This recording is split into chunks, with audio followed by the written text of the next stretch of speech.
వరంగల్ భద్రకాళి అమ్మవారి దేవాలయంలో ధర్మకర్తల వైఖరితో సామాన్య భక్తులు ఇబ్బందులు పడుతున్నారని ఆరోపణలు వస్తున్నాయి. ఆలయంలో ధర్మకర్తలు ఇష్టాలు రాజ్యంగా వ్యవహరిస్తున్నారని, ఎవరికి వారిగా భక్తులను తీసుకువచ్చి దర్శనం చేయిస్తున్నారని భక్తులు మండిపడుతున్నారు.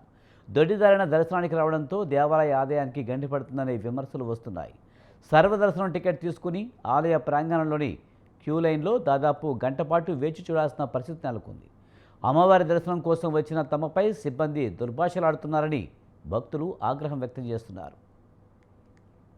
దీనిపై మరింత సమాచారాన్ని మా కరెస్పాండెంట్ అశోక్ అందిస్తారు. అశోక్, వరంగల్ భద్రకాళి దేవాలయంలో అమ్మవారి దర్శనానికి వచ్చే భక్తులను దొడిదారిన దర్శనం కల్పిస్తున్నారని ధర్మకర్తలపై ఆరోపణలు వచ్చాయి. దీనికి సంబంధించి పూర్తి సమాచారం ఏంటి?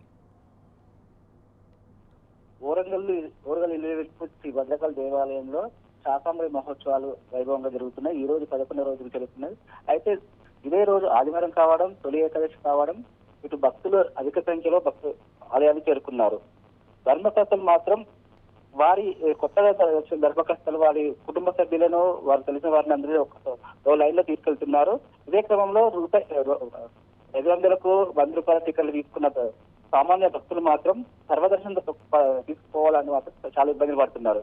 ఇప్పటికే లైన్లు మాత్రం గుడి అవతల ఉన్న సాయిబాబా టెంపుల్ వరకు ఉన్నాయి. ఇప్పటికీ దాదాపు చూసుకుంటే 2 గంటల టైం పడుతుంది భక్తులు అమ్మవారిని దర్శించుకునేందుకు. ధర్మకర్తలు మాత్రం విధులు నిర్వహిస్తున్న సిబ్బందిని మాత్రం పక్కడుతూ మాకు కుటుంబ సభ్యులను పంపించాలి, మీరు వాళ్ళని ఇలా పంపిస్తారు, మేము కొత్తగా ధర్మచరం మాకు ప్రియారిటీ ఇవ్వాలి అనే ఉద్దేశంతో అంటే వాళ్ళ మీద యాజమాన్యం చేస్తున్నారు. అలాగే ప్రభుత్వాలు మారిన పాలకుల తీరు మారడం లేదని, సిబ్బంది తీరు కూడా మారడం లేదని భక్తులు మాత్రం విమర్శిస్తున్నారు.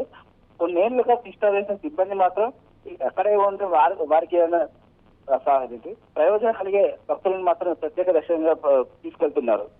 Vijay. Right, thank you Ashok.